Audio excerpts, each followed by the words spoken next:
Bakit po ba mahirap sumunod sa ating Diyos? Pag-usapan po natin yan sa devotion natin na ito. Magandang araw po sa bawat isa sa inyo. Welcome back to our 365 Daily Devotions Seminary Edition.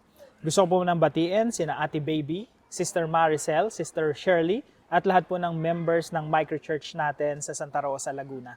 Ang dalangin ko po ay patuloy po kayong i-bless ng Panginoon both spiritually and materially. Now, ang topic po natin ngayong araw ay patungkol po sa New Covenant, bagong kasunduan, bagong pangako ng Diyos. Meron pong Old Covenant and New Covenant. Yung Biblia po natin ay merong Old Testament and merong New Testament. Now, may kinalaman po yun sa pagkakahati ng Bible, especially sa pagdating ng ating Panginoon Jesucristo, sinimulan niya po yung New Covenant. Now, the New Covenant is God's promise to save His people through Jesus Christ. Unlike the Old Covenant of laws, the New Covenant gives us new hearts, forgives our sins, and helps us obey God through the Holy Spirit. It is the better covenant sealed in His blood, in the blood of the Lord Jesus Christ. Kumbaga itong bagong covenant na ito, yung New Covenant, ito ay in-establish sa pamamagitan ng dugo ng ating Panginoon Jesucristo, where the Holy Spirit is given to believers. Dati po kasi, yung mga mananampalataya noong unang panahon, hindi pa sila pinananahanan ng Santong Espiritu. Pero pagdating sa New Testament, sa New Covenant, isinugo yung Santong Espiritu upang manahan sa atin. Ibig sabihin, ang Santong Espiritu, kung tayo nananampalataya sa Panginoon Jesucristo, yung Holy Spirit ay nakatira na sa atin. Tayo na yung templo ng banal na Espiritu. So, where the Holy Spirit is given to believers to transform hearts and empower holy living. Through this covenant, we enjoy restored fellowship with God and the inward ability to live righteously, not out of obligation, but from a heart made new. Now, yung bayan po ng Israel, sila po ay pinalaya ng Diyos mula sa pagkakaalipin sa Ehipto. So, nandun po sila sa desyerto, nakalaya na sila, at yung Diyos po nagkaroon ng covenant with them. Meron pong mediator dun sa kasunduan na yon. Ang mediator po ay si Moses. So, si God, si Moses, and then the people of God, yung Israel. Yung covenant po na ito, yung Old Covenant, ang condition po dito ganito. I will be your God and you will be my people.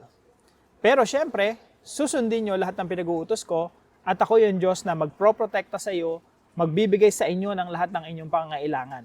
Ako yung magiging Diyos ninyo at kayo, you will be my people. Magiging faithful kayo sa akin, magiging faithful ako sa inyo. Ang problema po, throughout the Old Testament, yung people of God, ang ginagawa, magrebelde, pagkatapos nun, magrebelde uli, tatawagin na naman sila ng Diyos, magre-rebelde na naman sila. Paulit-ulit po yun sa buong Old Testament. Now, kung gusto pong malaman yung buhay ng Israel sa Old Testament, pwede nyo pong bisitahin yung Judges. Sa Book of Judges po, makikita nyo yung cycle ng buhay ng mga Israelita. Ibibless sila ng Lord, magsisisi sila sa kanilang mga kasalanan, pagpapalain sila ng Lord, and after that, magre-rebelde na naman sila, ipapailalim na naman sila sa kanilang mga kaaway, magre-rebelde na naman sila, and then ipapailalim na naman sila sa kanilang mga... May cycle of, rebellion. Magre-repent, pagpapalain ni Lord, magkakaroon ng kapayapaan, magre-rebelde na naman. So the cycle goes on and on and on. Kaya sabi ng Diyos sa kanila, sa Jeremiah 31:33-34, "This is the covenant I will make with the people of Israel after that time, declares the Lord. I will have a new covenant, no? I will put my law in their minds and write it on their hearts." Yung kautusan ko, ilalagay ko na sa kanilang mga puso't isipan. I will be their God and they will be my people. So, hanggang dito lang po muna tayo, no? And then babasahin ko po sa Tagalog. Sabi dito, ilalagay ko ang aking kautusan sa kanilang kalooban at aking isusulat iyon sa kanilang mga puso. Sa Ezekiel 36:26, sabi dito, I will give you a new heart and put a new spirit in you. I will remove from you your heart of stone and give you a heart of flesh. Bibigyan ko kayo ng bagong puso at lalagyan ko kayo ng bagong spirito sa loob ninyo. Aking aalisin ang batong puso sa inyong laman at aking bibigyan kayo ng pusong laman.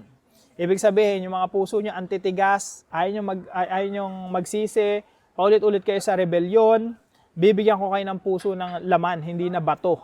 I will take away your heart of stone and I will give you a heart of flesh. So ito po yung mga katuruan po natin ngayong araw. Number 1, the Old Covenant is God's law written on tablets. Yung Old Covenant po, ito po ay patungkol sa mga kautusan ng Diyos na nakasulat po sa tablet. Hindi po sa iPad, kundi sa tablet, sa bato. At nandoon yung 10 Commandments. 2 pares po iyon. Yung isa para sa Diyos, yung isa para sa bayan ng Israel. So meron silang kontrata. Okay? I will be your God, you will be my people, and you have to obey my commandments. Ang problema po sa Old Testament, no? Yung mga tao rin, mga Israelita, patuloy nilang bina-violate yung covenant nila, yung kasunduan nila sa Diyos. Lagi po silang sumusuway sa kautasan. At madalas po sumasamba sila sa Diyos-Diyosan. Wala po yung iniwan sa atin ngayon, no? Lagi tayong nangangako minsan sa Diyos, tapos di rin naman natin tinutupad.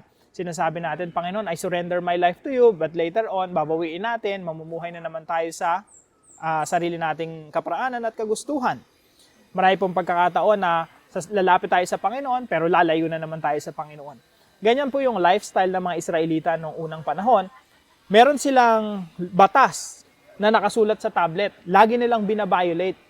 Sabi ng Diyos sa kanila, ito po yung New Covenant. Promise po ito sa Old Testament pa lang, no? Na someday gagawa ang Diyos ng covenant. Gagawa ang Diyos ng bagong kasunduan. This time, yung kautusan ng Diyos, hindi na nakasulat sa bato, sa tablet. Ito ay nakasulat na sa puso. Kaya sabi po rito, no, sa Jeremiah tsaka Ezekiel, I will give you a new heart and put on a new spirit in you. I will remove from you your heart of stone and give you a heart of flesh. Kaya po yung point number 2 natin, the new covenant is written in the human hearts. Yung new covenant po, yung mga kautusan ng Diyos, isusulat na sa ating mga puso. Tanong, paano po iyon nangyari? Ang new covenant po, ay in-establish sa pamamagitan ng dugo ng ating Panginoong Jesucristo. Si Jesus Christ po ay namatay doon sa krus ng Kalbaryo sa ikapapatawad ng ating mga kasalanan. At siya po ay namatay, muling nabuhay at umakyat sa langit. At pagkatapos po noon, nagkaroon ng outpouring of the Holy Spirit. Yung banal na Espiritu, ibinuhos ng Diyos sa mga Kristiyano, sa mga mananampalataya. At yung Santong Espiritu na yun yung tinig ng Diyos na nangungusap sa atin araw-araw patungkol sa kautusan ng Diyos, patungkol sa kalooban ng Diyos. So, isinulat ng Diyos yung kanyang mga kautusan sa ating mga puso sa pamamagitan ng Santong Espiritu. Yung Santong Espiritu na mismo ang nagsasabi sa atin kung ano yung kalooban ng Diyos. At yung Santong Espiritu na nangungusap sa atin, yun ang magdadala sa atin sa sentro ng kalooban ng Diyos. Gusto po nating lahat na lumakad ayon sa kagustuhan ng Diyos. Yan po yung pangarap talaga natin mga Kristiyano. Ayaw po nating lumabas doon sa plano ng Diyos. Kasi alam natin, yung plano ng Diyos, yun ang mabuti. Yung plano ng Diyos, yun yung mainam. Kaya po, gusto natin na magpatuloy sa pagsunod sa Diyos, magpatuloy na naglilingkod sa Diyos, nagpapatuloy sa pagsunod sa kalooban ng Diyos. Yung banal na Espiritu po yung nagdadala sa atin doon, kailangan lang nating makinig. So, naisulat yung mga kautusan ng Diyos sa pamamagitan ng Santong Espiritu. Kumbaga dati, isinulat ng Diyos yung kanyang kautusan sa tablet gamit yung kanyang daliri. And this time naman, isinulat ng Diyos yung kanyang kautusan sa ating mga puso sa pamamagitan ng Espiritu Santo. Kaya point number 3 natin, mga kapatid, the Holy Spirit enables believers to obey God. Hindi talaga natin masusunod. Mahirap, imposible talagang sumunod sa Diyos. Kaya yung tanong natin dito, bakit mahirap sumunod sa Diyos? Mga kapatid, kasi yung ating laman gusto talaga magrebelde sa Diyos. Kailangan natin ng Espiritu ng Diyos para utusan ang ating laman na sumunod sa Diyos. We need to be empowered by the Holy Spirit. Hindi tayo makakasunod sa Diyos kung wala ang Espiritu Santo sa ating mga buhay. We cannot obey God on our own by using our own strength. Kasi yung laman natin, ayaw talaga sa Diyos. Kaya yung Espiritu ng Diyos nakikibaka sa ating laman. Yung laman gustong gumawa ng kasalanan, yung Espiritu gustong sumunod sa kalooban ng Diyos. Naglalaban yan sa ating mga buhay, sa ating mga puso. Sa kaibuturan ng ating pagkatao, merong gera.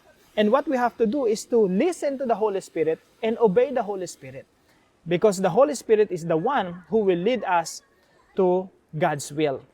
Sabi po rito sa verse 27 ng Ezekiel 36, "And I will put my spirit in you and move you to follow my decrees and be careful to keep my laws."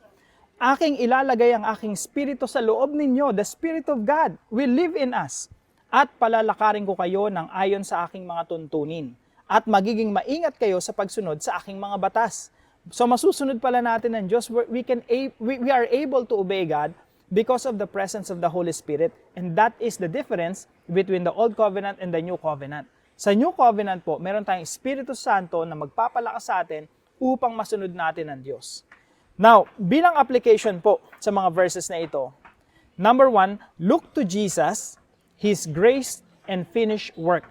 Ang ating Panginoong Jesucristo po, sabi niya po sa Luke chapter 22, verse 20, nung bago pa po siya mamatay, kinagabihan, bago siya ipako sa krus.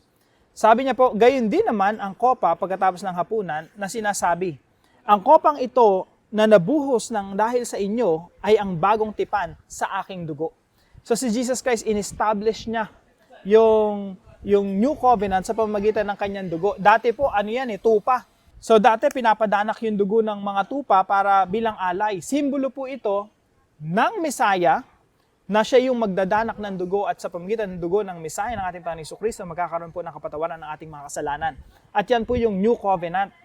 Si Jesus Christ po yung nagpagod para po doon sa ating kaligtasan. Siya po yung napako sa krus at doon sa krus sabi niya, it is finished. Tapos na. Natapos niya na yung pagliligtas sa atin. Natapos niya na yung kanyang misyon. At nangyari po iyon nung siya'y namatay doon sa krus ng Kalbaryo. And point number 2, listen to the Holy Spirit for daily obedience. Araw-araw po tayong makikinig sa tinig ng Santong Espiritu. Sigurado po ako, even right now, the Lord is speaking to you through the Holy Spirit. Wala pong ni isa man sa atin na mananampalataya, tunay na mananampalataya, na hindi kinakausap ng Santong Espiritu. Ito po ay pangako ng Diyos na magkakaroon siya ng New Covenant. And under the New Covenant, tayo po na mga mananampalataya sa ating Panginoong Jesucristo ay bibigyan niya ng sarili niyang Espiritu at yung Espiritu ng Diyos ang magtutulak sa atin, mag-uudyok sa atin upang mamuhay ng may kabanalan na naaayon sa kalooban ng Diyos. Huwag tayong umasa sa sarili nating lakas para makasunod sa Diyos dahil hindi tayo makakasunod sa Diyos. Kailangan natin ng Espiritu ng Diyos na siyang magtutulak sa atin para makasunod tayo sa kalooban ng Diyos. And when you listen to the Holy Spirit will lead you to God's will. At lahat po tayo gusto nating maranasan ang mga plano ng Diyos sa ating mga buhay. Maranasan yung kalooban ng Diyos, yung direksyon ng Diyos para sa ating mga buhay. We don't want to follow our own direction, follow our own lead. Ang gusto natin sundin ang leading ng Banal na Espiritu patungo sa napakagandang plano ng Diyos sa ating mga buhay. And number 3 po, live a holy life empowered by the Holy Spirit. Mamuhay po tayo ng may kabanalan na empowered, ibig sabihin pinapalakas. We are being enabled by the Holy Spirit to live a holy life. Imposible po tayo magkaroon ng kabanalan. Pero sa tulong ng Santong Espiritu na nagpapabanal sa atin araw-araw, makakasunod po tayo sa kalooban ng Diyos. So practically speaking, what we have to do every day is to depend on the Holy Spirit. Ang pinaka-role natin ay dumepende sa Banal na Espiritu. Makinig sa tinig ng Santong Espiritu at maging handa na sumunod at magpasakop sa pagkilos ng Banal na Espiritu sa ating mga buhay.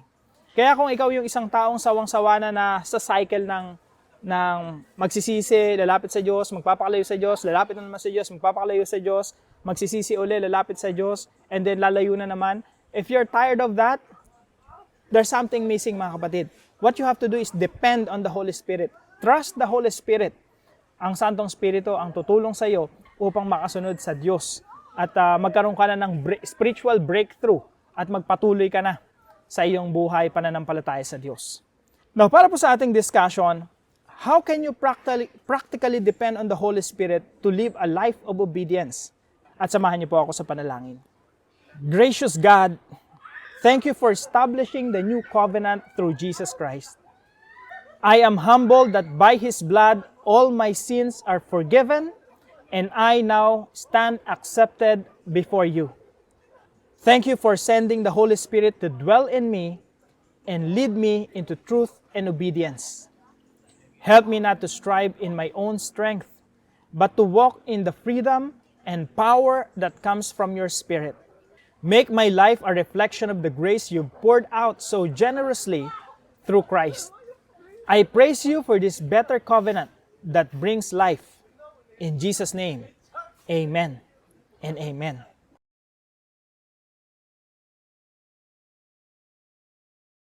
Maraming salamat po sa partner natin para sa devotion natin na ito, si Mr. Crescencio. Maraming salamat po sa inyo. At kung kayo po ay may natutunan sa devotion natin na ito, ipalam niyo lang po sa comment section right below this video. And please don't forget to share this devotion to your family and friends. Maraming salamat po sa bawat isa sa inyo. Pagpalain po kayo ng ating Panginoon. See you po tomorrow, 5 a.m. dito po sa ating Daily Devotions.